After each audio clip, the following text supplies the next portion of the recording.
Le Yuki-onna, autrement dit la femme des neiges, est un yokai, une créature issue du folklore japonais.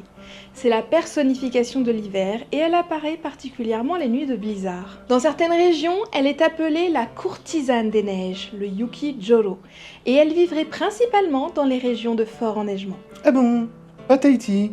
Elle serait à l'origine un esprit de la neige ou bien une femme morte en montagne suite à une forte tempête, revenue sous forme de goule ou encore de fantôme, incarnant la peur de certains japonais envers les blizzards. Le Yuki-onna s'attaquerait principalement aux imprudents et aux étrangers s'aventurant en pleine nature sans connaître sa légende. De son souffle glacé, elle gèle ses victimes jusqu'à ce qu'ils meurent de froid. Plus qu'espérer qu'elle a une bonne haleine. C'est drôle. L'apparence la plus répandue du Yuki-onna est son apparence humanoïde. Les récits la décrivent comme une belle et grande femme aux longs cheveux noirs. Quelques variantes la décriraient avec des cheveux blancs ou bien une taille pouvant atteindre les 3 mètres de haut, mais dans tous les cas, avec sa peau d'un blanc pur, presque transparent, la fondant dans les paysages enneigés et ses lèvres bleues, elle serait d'une beauté à couper le souffle. Toutefois, si vous deviez croiser son regard, ses yeux vous glaceraient de terreur. Littéralement. La plupart du temps, elle apparaît vêtue d'un kimono traditionnel, mais il lui arrive également d'être entièrement nue afin que seul son visage et ses cheveux ne se détachent de la neige. Elle ne laisserait d'ailleurs aucune empreinte de pas sur cette dernière, flottant à sa surface. Certains récits la décrivant même sans pied, tel un fantôme. Mais il ne s'agit pas que de sa seule apparence, et il lui arrive de se transformer en brume ou en flocon de neige afin de se soustraire définitivement à nos regards et demeurer intangible. Forcément, comme dans tous les folklores, la légende du Yuki-onna a beaucoup de variantes en fonction de quelle préfecture du Japon on se trouve.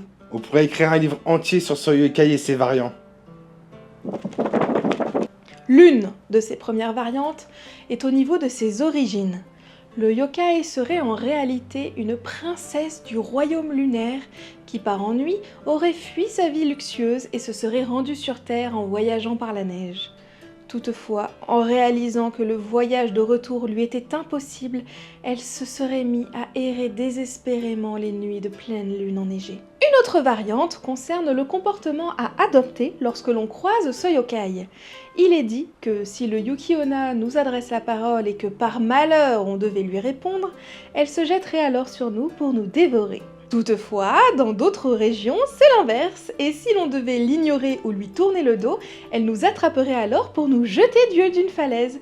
Donc c'est super, ça prête pas du tout à confusion, comme ça c'est parfait. Non mais si c'était clair et logique, ce serait pas une vraie légende. Elle peut aussi revêtir l'aspect d'une mendiante et arpenter les villages les jours de légères chutes de neige, réclamant de l'eau chaude ou froide. Si jamais quelqu'un devait lui fournir de l'eau froide, le Yuki-onna se mettrait alors à grossir, tandis qu'avec de l'eau chaude, elle se mettrait à rétrécir jusqu'à disparaître. Je ne dissous. Oh, je vais fondre. Comment as-tu découvert le défaut de ma cuirasse? Sois maudite. Une autre de ces versions la rapproche du mythe du vampire ou de la succube. En effet, plutôt que de simplement faire mourir ses victimes de froid, le Yuki-onna aspirerait leur énergie vitale. Et elle apprécierait d'ailleurs tout particulièrement celle des enfants. Et leur foie aussi, ne me demandez pas pourquoi. Ah, rien de tel qu'un bon foie gras pour les fêtes d'hiver.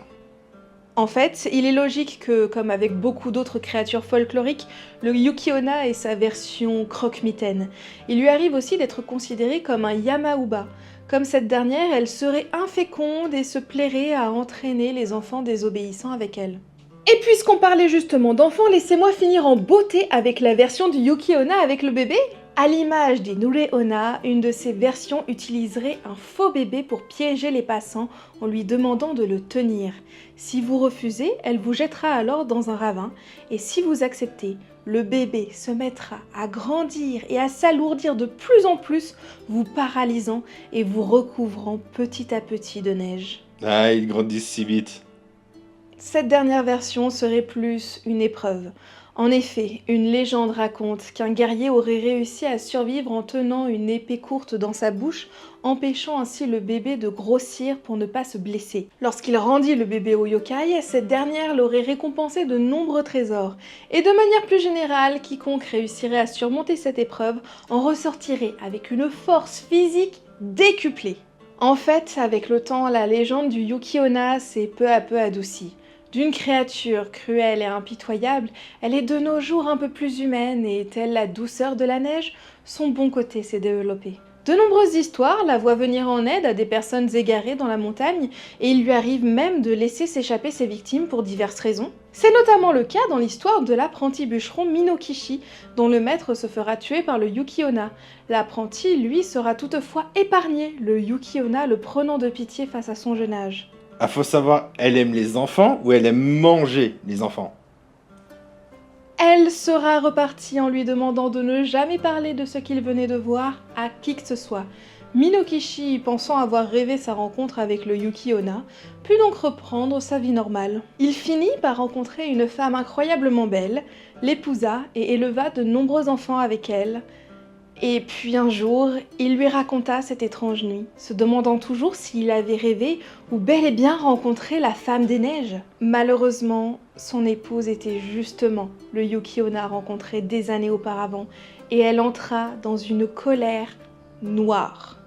Toutefois, cette fois-ci non plus, elle ne le tua pas, et promettant de revenir s'il s'occupait mal de leur enfant, elle disparut à tout jamais.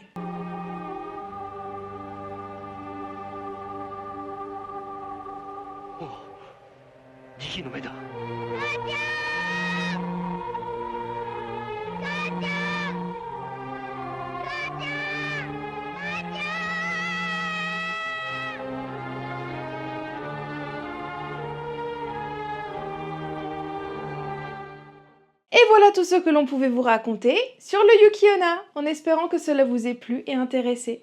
N'hésitez pas à nous dire en commentaire si vous connaissiez ce yokai et si vous deviez croiser une belle femme en kimono au milieu d'une montagne enneigée. Est-ce que vous répondriez à ces salutations ou non?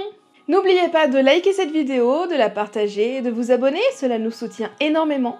Et n'hésitez pas à nous proposer votre créature folklorique préférée pour une prochaine vidéo. À la prochaine tout le monde!